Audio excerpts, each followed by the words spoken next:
Michelle D, pinabilib ang mga netizen sa pagiging isang beauty queen and tunay na transformational leader. Narito ang detalye.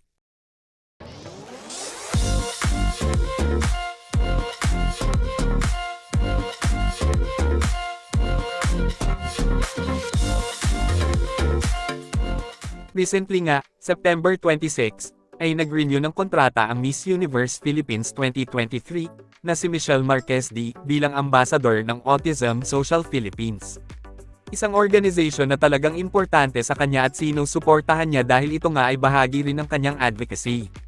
Dahil nga dito, ay umani ang beauty queen ng samot-saring reaksyon at papuri mula sa mga netizens.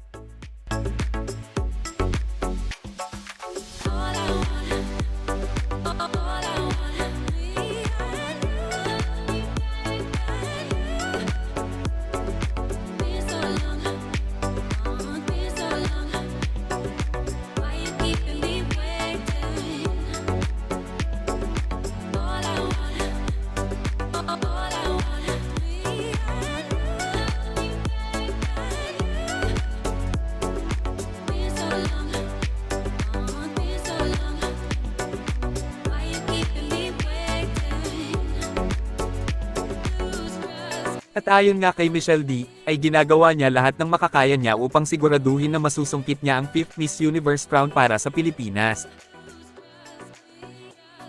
I'm giving it everything that I have.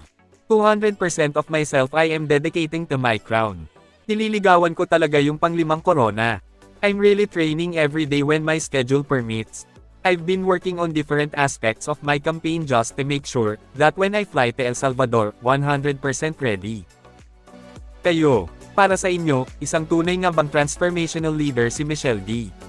Tulad na lamang ng mission at vision ng Miss Universe Organization. At sa tingin nyo rin ba na malaki ang chance ni Michelle Marquez D na masungkit ang Miss Universe 2023 crown? At kung ano ang inyong komento at saloobin, just comment down below at babasahin natin yan at pag-uusapan natin para sa ating susunod na video. Thank you for watching and see you on my next one.